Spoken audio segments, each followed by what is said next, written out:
ये तो मात्र टेलर है, पिक्चर तो आने वाले समय में हम लोग आपको दिखाएंगे। इस देश में कुत्ते, बिल्ली, बकरी, गाय, गधे, घोड़े की भी इज्जत है, उनका भी सम्मान है, लेकिन गरीबों का, और गरीबों में भी दलित, पिछड़े, आदिवासियों का, उनकी बच्चियों की इज्जत का कोई मोल नहीं है। आप ये जानते हैं। नमस्कार, मैं उदय प्रताप, आप देख रहे हैं बी न्यूज पी। आपका मैं चैनल बहुत स्वागत है। मैं बता दूं, आज ट्विटर हैंडल पे एक पोस्ट किया गया है जहां पर उमर मुख्तार जो कि कहते हैं ये वाजिब सवाल है, जहां पर नेहा सिंह राठौर जी एक पोस्ट में उन्होंने कहा है कि जो आदमी आज तक मणिपुर नहीं गया वो बांग्लादेश के हिंदुओं को क्या बचाएगा। जैसा कि आपको पोस्टर में आपको देखने को मिलेगा किस तरीके से नेहा सिंह राठौर बाकायदा कह रही हैं कि जो आदमी आज तक मणिपुर नहीं गया वो आदमी क्या बांग्लादेश के हिंदुओं को बचाएगा। उसे पता है बचाने से ज्यादा मरने वाले पर ज्यादा वोट मिलेंगे। नेहा सिंह राठौर, तो जैसे कि आपको बता दूं, हम लेके चलते हैं आपको यहाँ से पटना में, जहां पर भीम आर्मी चीफ चंद्रशेखर आजादी आज वहां पर गए हैं। वहां पटना में भीम आर्मी चीफ चंद्रशेखर आजाद जी वहां पर एक समाधान रैली करने वाले, जो महारैली है, जहां पर बहुत अधिक संख्या में उनके चाहने वाले, उनका न्याय लोग वहां पर पहुंचे हैं। जैसा कि आपको बता दें, जो सभा होगी Miller high school Virchand Patel पथ रोड में रैली होगी। ये वहां पर रैली हुई और जहां पर आप देख सकते हैं कि भीम आर्मी चीफ चंद्रशेखर आजाद ने कहा है कि जानवर, कुत्ते, बिल्ली, गाय, भैंस, हर जानवर का इज्जत है, लेकिन इस समाज में, इस सरकार में दलित, वाल्मीकि, बहुजन समाज के लोगों को उनकी कोई इज्जत नहीं है। लेकिन उन्होंने कहा है कि समय आएगा, हम लोग जवाब देंगे और उनका भी दिखाएंगे। तो आपको हम लेके चलते हैं Miller high school Virchand Patel पथ में, जहां पर रैली है। लगातार आप वीडियो देखते रहिए। भीम आर्मी चीफ, नगीना सांसद चंद्रशेखर आजाद जी क्या कह रहे हैं, तो आप लगातार वायरल न्यूज पॉइंट को देखते रहिए। हम लेके चलते हैं आपको सीधा पटना।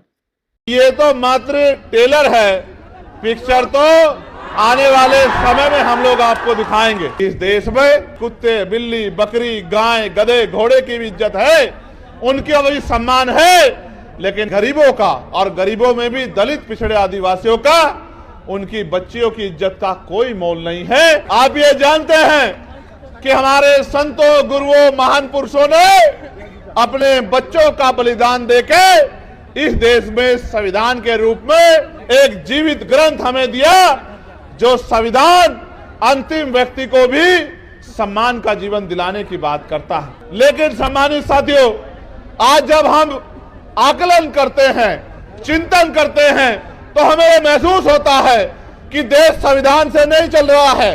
सत्ता में बैठे अहंकारी लोग संविधान को ताक पे रख के प्रदेश को और देश को चलाने का काम कर रहे हैं। भारत का खून स्वाभिमानी खून है, ये हाथ फैलाने में नहीं, मजबूती से संघर्ष करने में भरोसा रखता है, लेकिन इनको मजबूर किया गया है हाथ फैलाने के लिए, सिस्टम बना के किया गया है। सबसे ज्यादा मजदूर अगर देश के किसी कोने में जाता है तो वो बिहार का व्यक्ति है, जो अपना पेट पालने के लिए अन्य अन्य से प्रदेशों में जाके रोजगार ढूंढने का काम करता है। ये इन 15-15 साल चली निकम्मी सरकारों की देन है। मैं आपको बहुत बड़ी गारंटी तो नहीं देता, क्योंकि इस गारंटी का काम तो देश के प्रधानमंत्री ने ले रखा है। वो तो इतनी गारंटी देते हैं कि इनकी गारंटी में कमजोर वर्गों के जीवन की गारंटी भी पीछे चली गई है। इसलिए मैं आपको एक ही गारंटी दे सकता हूं कि रोटी, कपड़ा, मकान, पीने के लिए साफ पानी, पहनने के लिए अच्छे कपड़े, अच्छी शिक्षा, अच्छी चिकित्सा, और नौजवानों को, पढ़े लिखे नौजवानों को रोजगार, ये बहुत कोई बड़ा काम नहीं है। मैं आपको गारंटी देता हूं, अगर 1 साल के अंदर ये काम करके नहीं दिखाया तो जो आप कहोगे वो बात हम लोग स्वीकार कर लेंगे।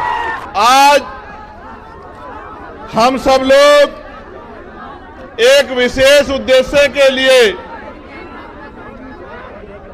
पटना में इकट्ठा हुए हैं और जब मैं यहां आया और जिस तरह का प्यार, जिस तरह की संख्या मैंने आपकी देखी, तो मेरा विश्वास मजबूत हुआ कि समाधान सुनिश्चित है।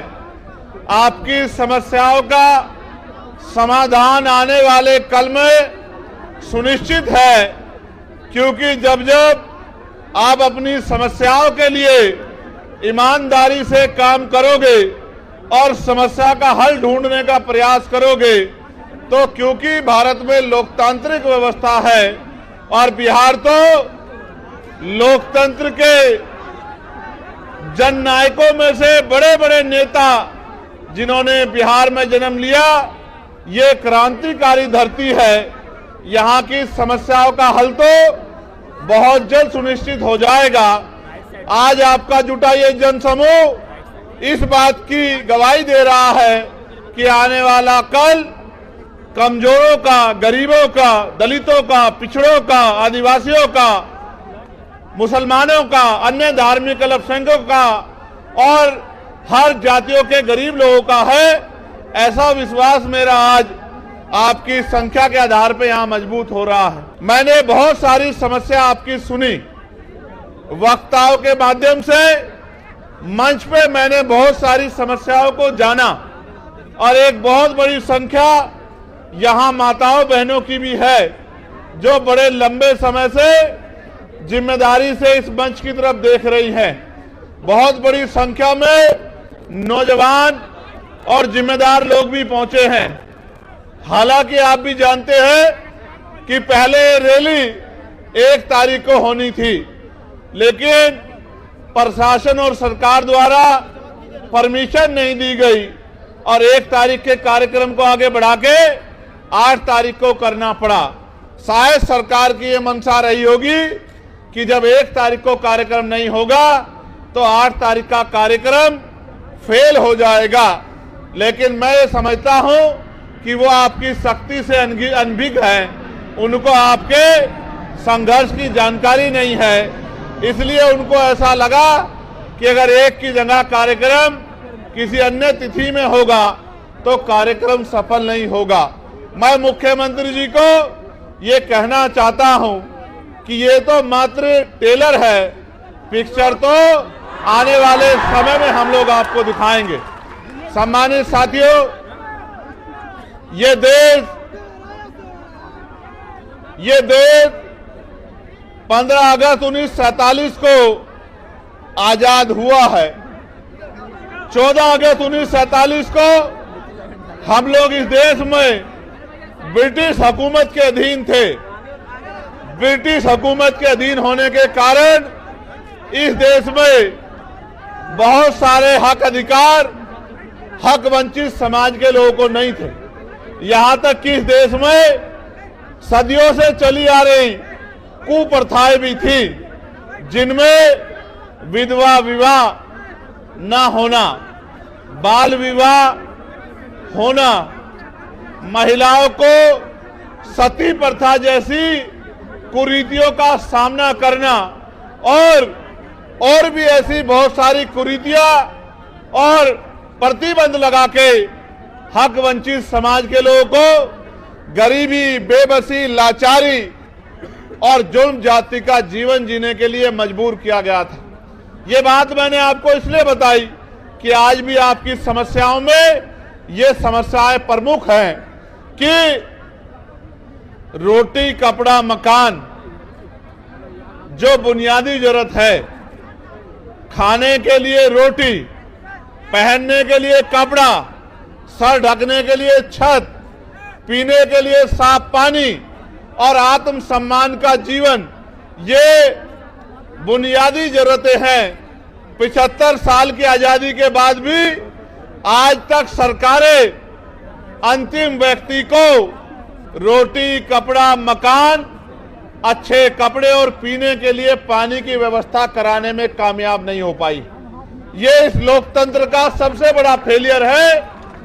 जो काम आजादी के 10 सालों के अंदर हो जाना चाहिए था, वो काम आजादी के 75 सालों के बाद भी नहीं हुआ है। इसका उदाहरण ये है कि देश के प्रधानमंत्री कहते हैं कि हम 80 करोड़ लोगों को मुफ्त में राशन देते हैं। अगर इस देश में लोगों की जेब में पैसा होता, वो गरीबी के जीवन से निकल पाते, तो 80 करोड़ लोगों को मुफ्त में राशन नहीं देना पड़ता। क्योंकि भारत का खून स्वाभिमानी खून है। ये हाथ फैलाने में नहीं, मजबूती से संघर्ष करने में भरोसा रखता है, लेकिन इनको मजबूर किया गया है हाथ फैलाने के लिए, सिस्टम बना के किया गया है। मैं इसलिए आपसे कह रहा हूं और मैं तर्क के साथ आपको कहना चाहता हूं, मीडिया भी इस बात को दिखाएगा कि भारत के साथ साथ कई ऐसे अन्य कंट्रियां भी हैं, कई ऐसे देश भी हैं जो भारत के समकालिक या भारत के बाद आजाद हुए, और आज उन देशों में जाके देखोगे तो आपको एहसास होगा कि वो भारत से लगभग 50 साल आगे चल रहे हैं। जब एक समय पे आजाद हुए देश अगर बहुत दूर ना जाके यही चाइना को देखा जाए, भारत की इकोनॉमी, यहां के नेतागण 5 ट्रिलियन बनाने की बात करते हैं। अगर हम चाइना की इकोनॉमी से उसकी तुलना करें तो हम 1/4 पर भी नहीं पहुंच पाए हैं। एक समय में आजाद हुए देशों में इतना अलग अलग तरह का आर्थिक गैर बराबरी का जो उदाहरण मिलता है, ये इस बात का उदाहरण है कि आज भी इस देश का अंतिम व्यक्ति बुनियादी सुविधाओं से वंचित है। और तो ऐसी सच्ची खबरों के लिए वायरल न्यूज़ पॉइंट को लाइक करें, शेयर करें, सब्सक्राइब करें, बेल आइकन को जरूर दबाएं ताकि सबसे पहले आपको नोटिफिकेशन मिले। तो मिलते हैं एक नए न्यूज़ के साथ।